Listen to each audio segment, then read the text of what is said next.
The sky shook with the roar of Apache gunships. Shadows swallowed Claire Donovan's old Bell 407 as the two helicopters closed in. Weapons armed, crosshairs locked. Warnings barked through the radio. Last warning. Divert or we fire. The Apache swept closer, cannons aimed, rotors tearing through the air. But inside the cockpit, Claire's hands stayed steady, her eyes fixed ahead, determined, unshaken. She knew what was at stake. A child's life hung in the balance, cornered by Apache's seconds from destruction. But just as the guns aligned, they froze. Why? Because of one tattered flag. A flag that carried the blood of heroes. This is the story of Claire Donovan and how one mission reminded a nation what true service means. Claire Donovan's journey began long before that tense day in the sky. Born into a family with deep military roots, Claire's earliest memories were filled with the hum of helicopters and the quiet strength of those who served. Her father, a decorated rescue pilot, had instilled in her a sense of duty, that service wasn't about glory, but about standing between danger and those who couldn't stand for themselves.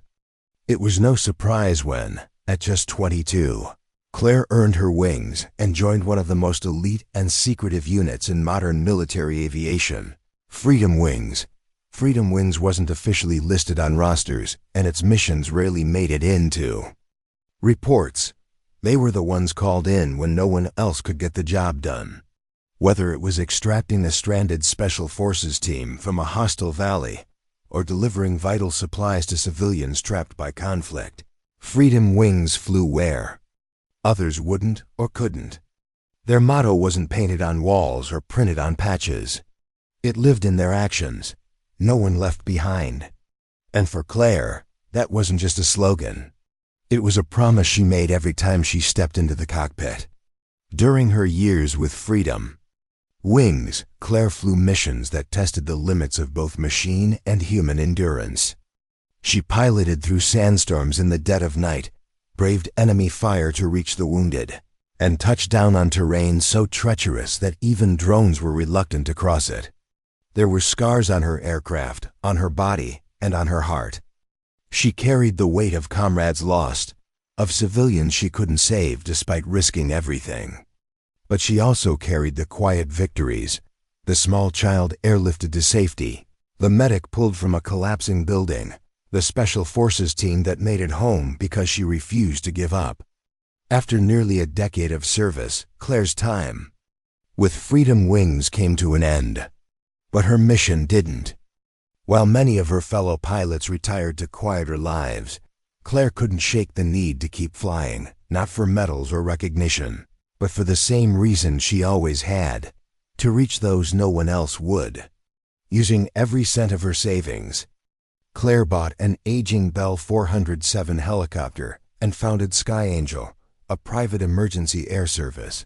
Sky Angel wasn't a business. It was a calling. Claire specialized in medical evacuations from places that traditional services deemed unreachable: remote mountain villages, isolated desert outposts, and disaster zones where roads were nothing but rubble. Every mission drained her finances. Further, but that wasn't what mattered. What mattered were the lives saved, the families reunited, the moments when she could make a difference. Her Bell 407, though weathered, was her pride. Maintained like a family heirloom, every bolt and rotor was checked and rechecked before flight. On its tail flew a faded flag, the same flag that had once adorned her Freedom Wings aircraft. It was worn, patched, and stained, but Claire refused to replace it. That flag was a reminder of where she came from, of those she served with, and of the values that guided her every decision. To Claire, Sky Angel wasn't just about emergencies. It was about upholding a promise, the same promise she made as a young pilot, that in a world full of lines, borders, and regulations, there would always be someone willing to cross them when a life was at stake. And so she flew day after day, mission after mission, guided by the same unshakable principle: no one left behind. The mission began like so many of Claire Donovan's flights, a call that came not during office hours or on a clear, calm morning, but deep into the afternoon with storm clouds gathering on the horizon. Sky Angel didn't get called when things were easy. People turned to Claire when every other option had failed. The voice on the other end of the radio crackled with panic. A remote clinic in a rugged desert town, miles from the nearest paved road, had a critical patient. A child no older than 6 was in severe respiratory distress. The clinic's oxygen supplies were depleted, and the child's condition was deteriorating by the minute. No ground ambulance could make the trip fast enough. No standard air medevac would risk the incoming storm. But Claire didn't hesitate. Within minutes, she had pre-flighted her aging Bell 407, the worn rotor blades spinning to life as she lifted off from her small hangar. The faded Freedom Wings flag on the tail whipped in the rotor wash, as if urging her on. Claire pushed the helicopter harder than she normally would, knowing time wasn't on their side. When she arrived, the scene at the clinic was heartbreaking. A young mother, her face pale with exhaustion and fear, cradled her daughter in trembling arms. The child's tiny chest heaved with effort, each breath a struggle. Blue tinged the little girl's lips, and her eyes fluttered, barely able to stay open. Claire landed and rushed to them without a word. There was no time for introductions or reassurances. Carefully, she helped secure the child and mother aboard. The clinic's nurse handed Claire a hastily written note. Vitals, what little treatment they'd been able to provide, and a please scribbled in the margin. Please hurry. As the Bell lifted off, Claire radioed for clearance on the standard medical corridor, the designated path that would take her around sensitive military airspace. But the route was long, too long. The alternate would add at least 20 minutes. Claire glanced back at the mother, who sat clutching her daughter, tears streaking her face. The girl let out a faint rasping gasp, then went terrifyingly still for a moment, before fighting for another breath. That was all the clarity Claire needed. The straight path, though it sliced through a zone marked as restricted, would cut those critical minutes. She keyed her mic. This is Sky Angel, medical emergency on board. Request in direct corridor to Memorial Hospital. Over. The answer was cold, bureaucratic. Negative Sky Angel, restricted airspace. Redirect as instructed. Claire's jaw tightened. The girl didn't have 20 more minutes. She might not even have 10. Claire had flown through far worse than the threat of reprimand. She had braved enemy fire to pull out the wounded, faced down storms, and risked her life when others stood down. Today would be no different. She took a breath, steadying her voice. Sky Angel continuing on direct course. Patient critical. Medical emergency takes priority. The mother met Claire's eyes in the cabin mirror, silently pleading for her daughter's life. Claire offered the only comfort she could, a nod, firm and resolute. She wouldn't let this child slip away because of a line on a map. She pushed the Bell harder, scanning the horizon. She knew what would come next. The radio burst to life again. This time sharper, more urgent. Sky Angel, you are in violation of orders. Military intercept is being deployed. Divert immediately. But Claire didn't waver. She kept her course, her eyes fixed on the distance where the lights of the city shimmered like hope itself. The girl's breathing grew more ragged, and the mother's. Quiet sobs filled the cabin. Claire checked her instruments. Everything in the helicopter strained, as if the machine shared her urgency. She spoke aloud, not to the radio, but to herself, to the girl, to whatever powers watched over them. Hold on, sweetheart. We're almost there. Ahead the air grew thick with tension. Claire could feel it even before she saw them, the unmistakable shapes of 2 Apache gunships rising to meet her. She was moments away from a confrontation that could end everything. But still, she flew on, because turning back wasn't an option. Not when a child's life hung in the balance, not for Claire Donovan. The tension crackled through the radio before Claire even saw them. As her Bell 407 sliced through the desert air, the military's response escalated in real time. The first voice was curt, official, detached. Unidentified aircraft, you are entering. Restricted airspace. Alter course immediately. This is your only warning. Claire keyed the mic, her tone professional but urgent. Sky Angel, civilian medical emergency transport. Critical patient on board. Requesting immediate corridor to Memorial Hospital. There was a pause, a cold, bureaucratic pause. Then the voice. Returned, all sympathy stripped away, negative. No medical exemptions authorized. Divert or face interception. Claire's eyes flicked to the mirror. The child's chest rose and fell in shallow, ragged breaths. The mother clung to her daughter, as if sheer will could keep her alive. 20 extra minutes would be a death sentence. Claire knew it, the mother knew it. And deep down, Claire suspected. Even the voice on the radio knew it. But rules were rules. Then came the second voice, younger, cocky. The pilot of the lead Apache, now hurtling toward her position. Well, look at that. Little tin cans lost in our backyard. Civilian, divert now, or we'll help you find your way down the hard way. Claire didn't answer immediately. She steadied her breath, focusing on the horizon where the city and salvation lay. This is Sky Angel, patient in critical condition. I cannot divert. I repeat, cannot divert. Bad choice, Angel, came the drawl. You've got about 5 seconds before we escort you down, and it won't be gentle. Claire's hand stayed firm on the controls. She had faced enemy fire, missiles, and worse. She had flown through canyons under artillery shells to save men no one thought could be reached. This was just noise.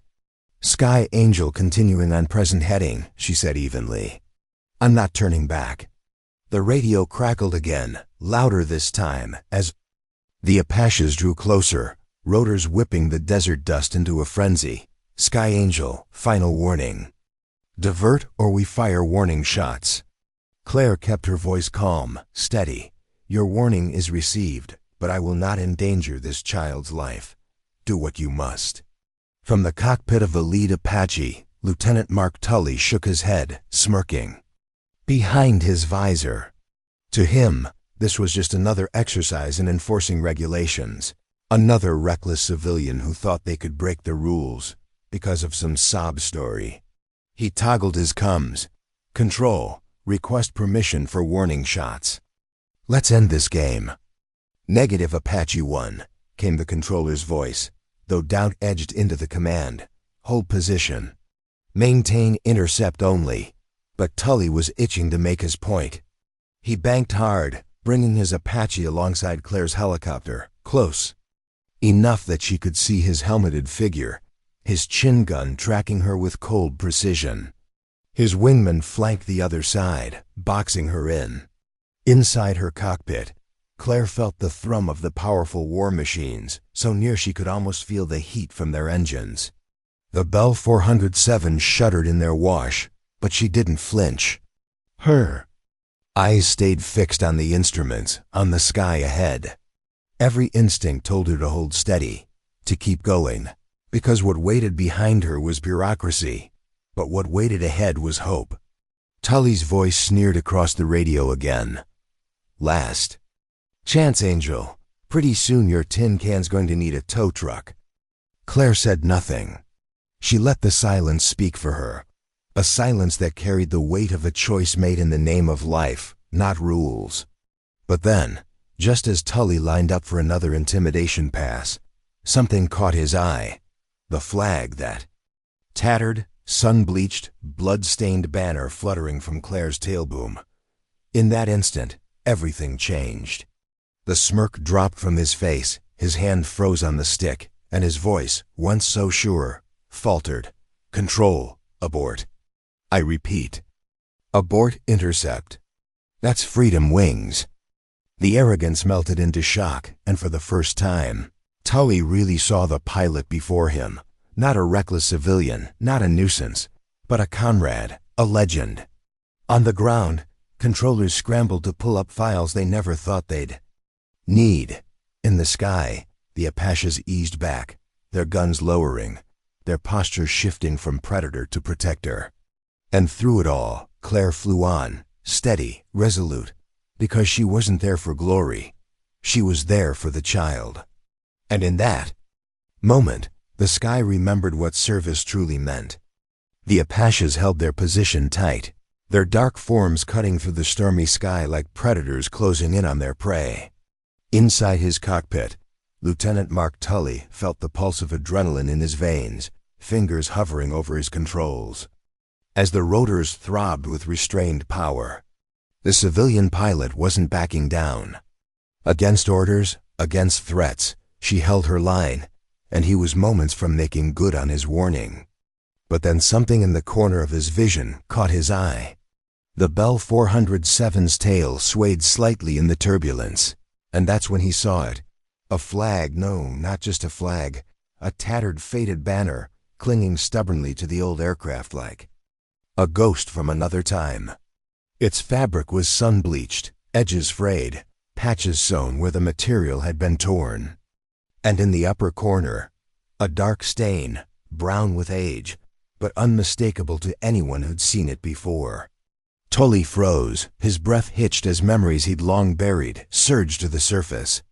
Without thinking, he toggled the high-powered optics on. His targeting system, zooming in on the flag as it whipped in the rotor wash. His heart pounded, but not with aggression anymore, with recognition, with awe. That stain, that shape, that specific pattern, it wasn't just weathered fabric.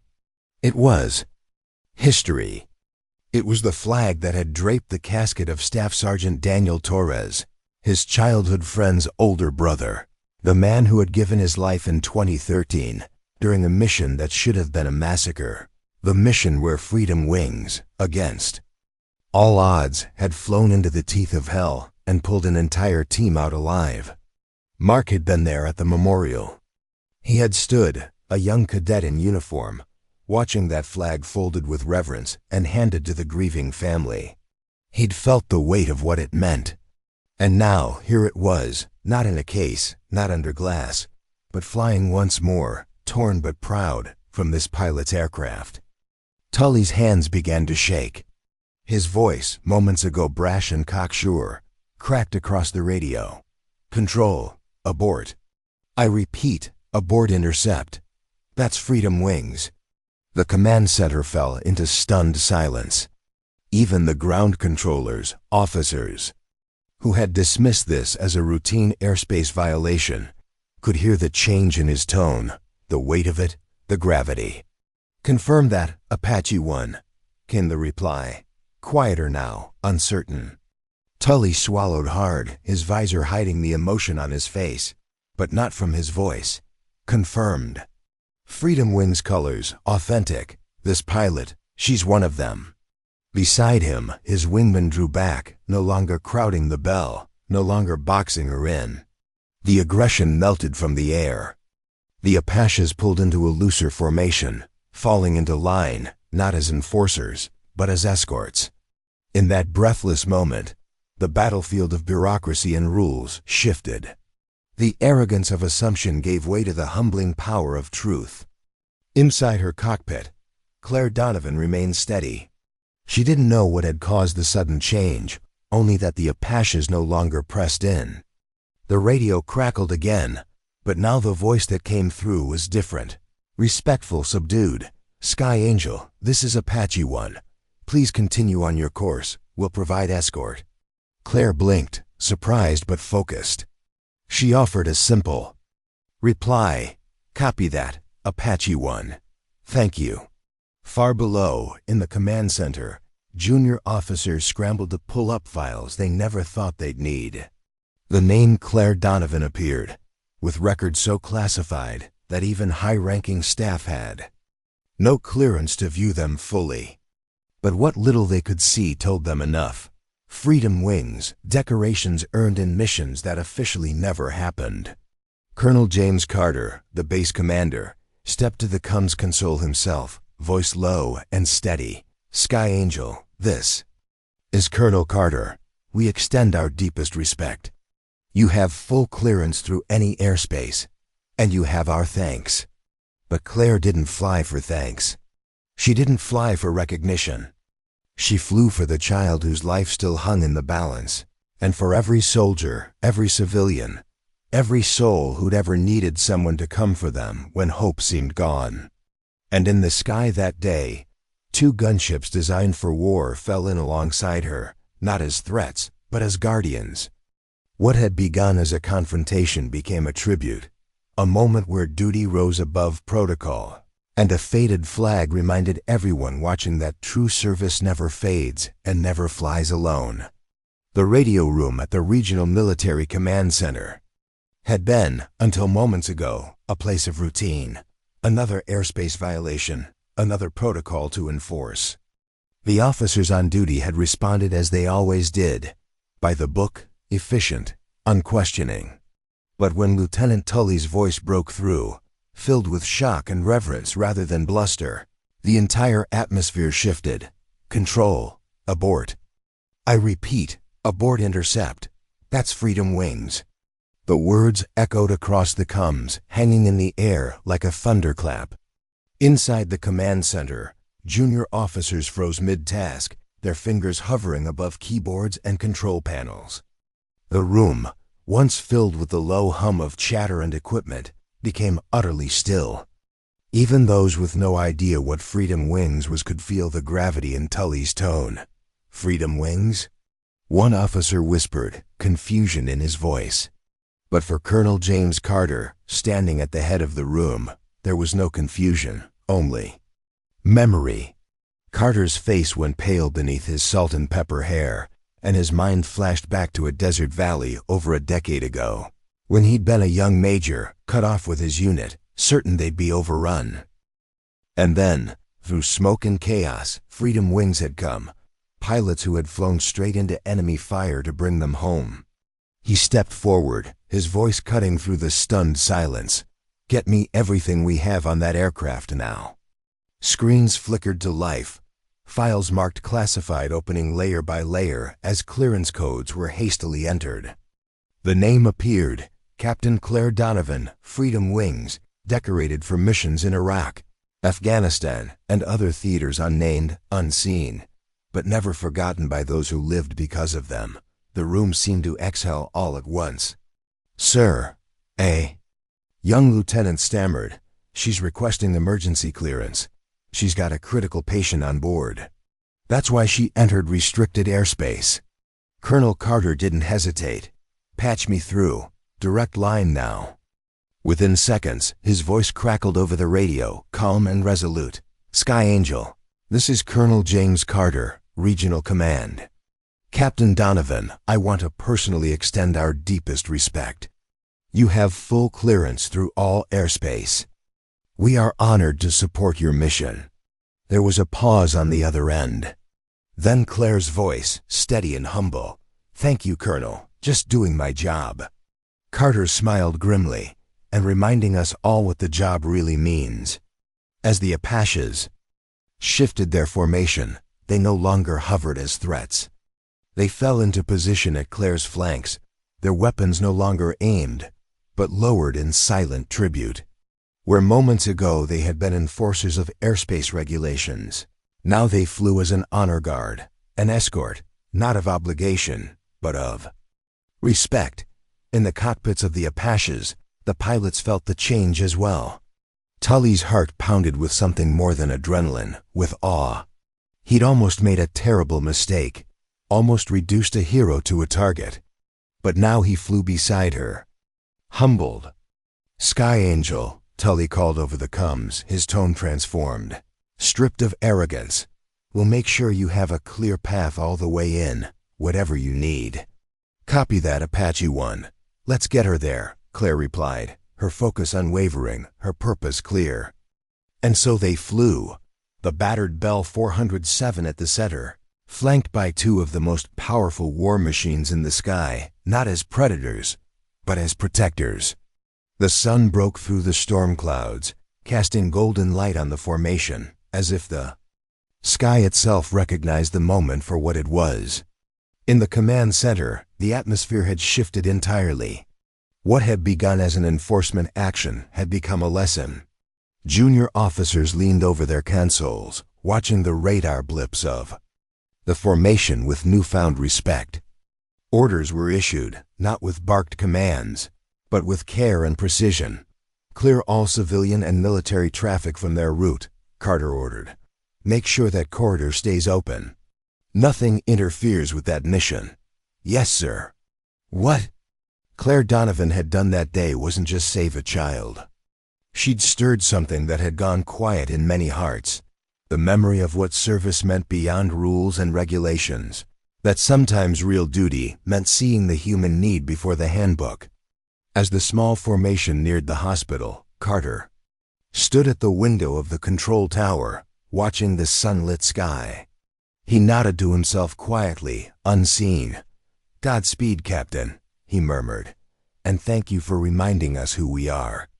As the hospital's helipad came into view, the golden light of the setting sun bathed the city below in a warm, hopeful glow.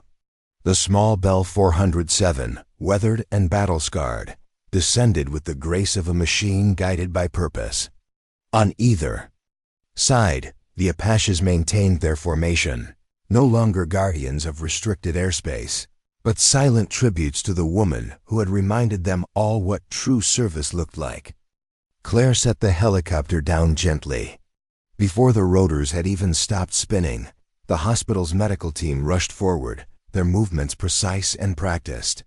The child was lifted carefully from the cabin, her mother following close, tears streaming down her face, this time from relief rather than terror.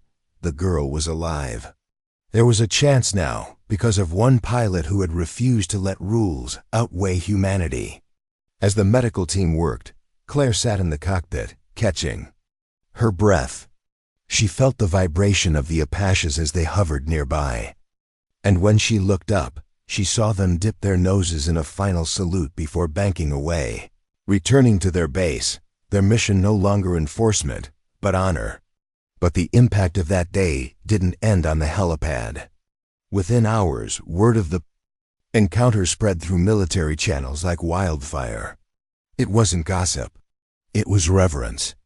Soldiers and pilots across units and bases heard of the pilot who had defied protocol for a higher moral duty, and of the Apaches who had recognized, just in time, the symbol of a legacy that could not be erased by bureaucracy. At briefings the next morning, junior officers and young pilots spoke of the incident, asking questions, wanting to understand what had driven Claire to make that choice, and why it had mattered so deeply to those who saw it unfold. For many, it became a reminder that service wasn't about following orders blindly. It was about knowing when the right thing was bigger than the rules. At flight schools and training commands, instructors quietly began weaving the story of the Sky Angel into their lessons. They didn't glorify disobedience, but they taught judgment, compassion, the strength to make the right call when the situation called for it. One of those instructors was Lieutenant Mark Tully, the Apache pilot who had first tried to force Claire down. Humbled by the experience, he used it to teach the next generation of pilots what he had learned that day, that sometimes the bravest thing you can do is recognize when you're wrong and choose a different path. Claire continued flying missions after that day, just as she always had. There were no medals, no formal ceremonies. That wasn't what she sought. But everywhere she went, pilots and soldiers who recognized the faded Freedom Wings flag on her helicopter treated it, and her, with a respect that spoke louder than words. That flag, torn and patched, stained and worn, became more than a remnant of the past. It became a living symbol, a reminder that heroism doesn't retire, and that true service never asks for attention. It simply shows up, does the job, and leaves. No one behind. Claire never spoke much about that mission. When asked, she simply said, "I did what anyone should have done." But those who heard the story, those who watched it unfold, knew better.